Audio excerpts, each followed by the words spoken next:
sana abangan nyo ang Mix Music Awards 2019 this year. May 15 na yan. Magkita-kita tayo. For more details, pumunta lang kayo sa aming website and syempre mag-subscribe, like kayo sa aming mga social media accounts.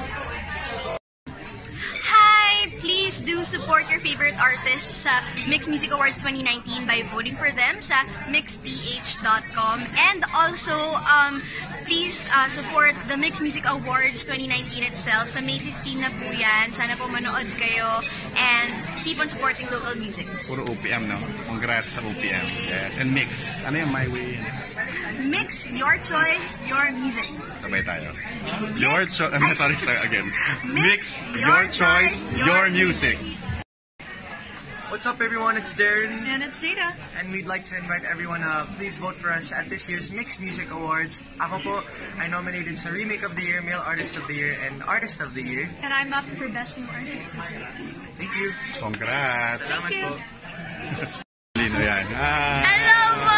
Hello po sa mga AC Natics ko po at sa mga Don Kids fans. Hello, Playhouse! Last 2 weeks? Next week! Next week na po. May missing sila, ano, lahat? Opo, kakataping ko lang po the other day with them. And grabe, kami ni Ate Kids sobrang clingy po kami sa isa't isa kasi we know it's gonna end na. But of course, just because it's ending doesn't mean we're not gonna see each other anymore. There's more new things that are happening. She's nominated for two categories! Mix categories. Opo! Anong category ulit? New Artist of the Year po and DJ of the Year. So make sure to vote po! Paano ba i-vote? Ano ang type nila? You go to mixph.com. Tapos you can vote there po sa Mix. Damihan nyo ang mga AC Natics, pati yung mga ibang fans clubs na sinasupport ko. Fandom Diaries. Oh, yeah! Fandom Diaries! Yeah. I really wanted to see you AC, tapos bigla na lang ngayon nagkita tayo. Opo, I saw your tweet, nag-tweet nga po. Ilang beses ako nagsabi na miss na kita eh. Oo, tapos dito po tayo nagkita. Sa mga hindi talaga blessing talaga. Yung pag hindi mo pinaplano, dumadating. Opo, yun po. Sa One Team Live, sama ako. Ano po? Sama ko Team Live mo isang beses. Opo. Punta po kayo sa World of Dance na ba?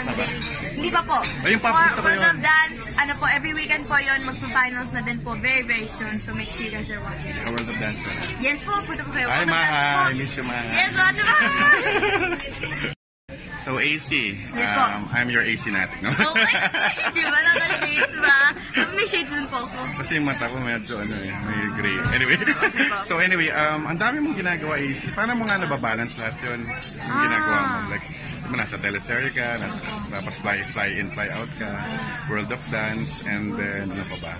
Mga YouTube mo, kakapost mo lang. Pag sinishare ko yung mga videos. Thank you po. Okay, yeah. Can you tell me, paano mo na binabalance yun? I think for one thing po, my mom and my dad are always there for me. My whole family is always there for me po. So they always help me to balance things out for me, especially kasi hindi lang po siya work eh. I have school din po. Also have family time. School ka pala? Opo, nag-school pa rin po ako. Mag-graduate na po ako next year. So, I still want to balance that out po, of course. And just kasi all of this po that I'm doing, I don't consider it as work. It's just my time to have fun and get to see my fans and I get to hang out with my friends po. So, it's just something fun that I like to do po every day. Grabe, how young are you pala? 16 po. 16 lang and you're having the time of your life. It's not, you're earning and yet you're just playing and then you're always sa party niya, pumunta ako.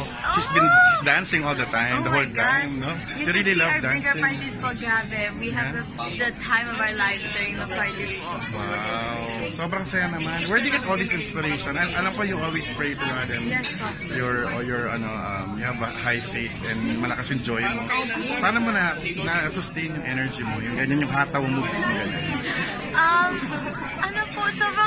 Sobrang energetic lang po ako as a bata. Kasi bata pa rin po ako. Kasi even though like I'm growing and I'm getting older, parang mas natutuwa lang po ako at mas may energy lang po ako because the fact that I'm getting older and I'm just getting more projects po and I'm able to do all this stuff is just giving me the inspiration and just giving me the energy to do it all po. And of course, I have all these people around me who keep inspiring me.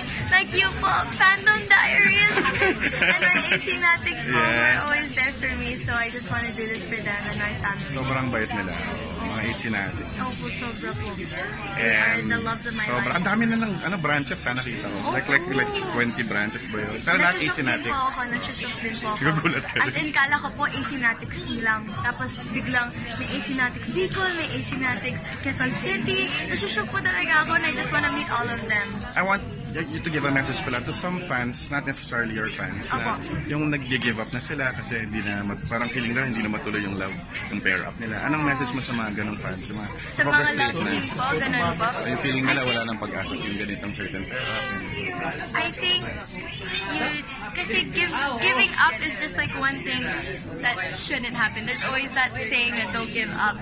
And totoo naman po yun. People think it's corny sometimes, pero it's something that just happens po. And it's just one of those roads, you know, kasi our road is not going to be flat, it's not going to be easy to just go on. May bumps po yun, and that's just one of the bumps that you have to go through. And one of the just trials, one of the tests that May pag-asa ba, Kendry?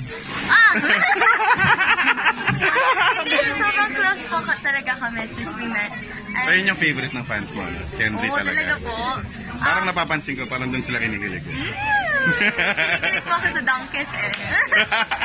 Ano po, kami ni Ken, we're best friends po and we're here to just support each other. May kinikilig sa Support Donkeys. O, rinig yung mga Donkeys fans, ha? Support lang po ako sa kanila whenever. So, yun po. Anong observation mo sa Donkeys pala? Donkeys? Pag hindi sila... kinikilig yung mga fans. Yung pag hindi sila nag-shooting, yan parang offline. Opo, off-cam po.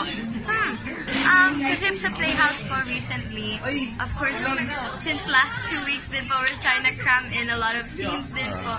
So, pero the friendship between them po and they're so good together. Opo, they know how to work with each other. And parang, the way they are on camera po is just the way they are off camera. Wala po Mabait talaga yung halong dalawa eh. showbiz. Opo. Kamusta naman si Carlo Aquino? Were you able to talk to him or work with him? Po, I haven't been able to do any scenes with him. Kapag may scene pa siya, wala po ako. So, Angelica? Opo, si Angelica sobrang bait po. There are times where I come on set, tapos she'll just joke around with me, she'll tell me stories po. Sobrang bait po niya. Si Zanjo? Kuya Sanjo. Sobrang bait din po ni Kuya Si Sanjo. Kaysel, alam ko lagi mo kasama, no? Sino po? Kaysel Kinucci. Yung nurse, yung isang cast. Hindi siya masyadong main cast. Parang, Kaysel Kinucci. Masabi yung parang nurse. Anyway, hindi po eh. hindi mo lang sa top. Nurse po Kay di ba friend Angelica. ko kay Ate Angelica? Opo, hindi po ako kasama doon. Doon po ako kaila Ibang set. at Hindi ko pa pinahalatang na hindi ko pa Doon po ako pinapanood. sa mga school, kay Nicole, sa mga friends, kay Marco, kay Andrew. Okay. Opo, Sabi ko doon kasi po nga, kami. advantage na nawala na yung playout, nag-stop na yung playoffs is makahabol na ako. Ay, Kasi diba dire-diretso yung mga show niyo? Opo, Hirap. everyday po Ay, ikaw yun, napapanood mo ba? everyday po yun. Napapanood mo? Busy Minsan ka eh. po, kasi pag usually may work po, 7 a.m. po yung call time, o ganun po, showtime. Yung Playhouse is ready. Mga 11 po sunod sa work Grabe po. ka. Meron kang ASAP, meron kang World of Dance, meron kang One Music Pops, and then meron kang concert with Sharon Cuneta. Oh my goodness. I love Casey talaga, grabe. Opo, I Did love Casey Ate sing ba? Casey. Did she sing? Yes po, Ate Casey po. I Ano kinanta? wasn't been able to meet her when she was here po. So when I got to meet her there, oh my gosh, sobrang bait po niya. But she would talk to me all the time. And she just tells Sharon me. din. Opo, si Tita Sharon po. Since your face pa po, she's been my absolute favorite. So grabe po. It's so welcoming. Such an amazing Did you family talk po. to Casey about her career? May plan ba siya bumalik sa showbiz ba? We talked about ASAP po, how dati, kasi I told her I was on ASAP po once in a while po din here. And she was talking about how dati po she was on ASAP din po before she stopped. Tapos ngayon po parang she wants to get back in it na din po. I was telling her nga po we should dance together one nga. time. Opo. Kayo ni Vivery, may chance ba kayo dance I love Ate together? Vivery. Kami po ni Ate Vivery, as in nagpaplano po kami dati pa ng K-pop dance cover pero hindi po matuloy-tuloy. Sana matuloy. Opo. Kasi Para magpahulab kayo ni Ate Vivery. Vivery! Kuya CK! Ayan, alam mo naman, yung dalawang yan. Opo. Na-support ko rin yan. Opo, ako din po. Sobrang cute po niya. Oo nga. Hindi ba support ko Kendry? Sige, baka may interview pa sa'yo. Thank you so much Bye-bye. See you again, ha? See you po. Yes po.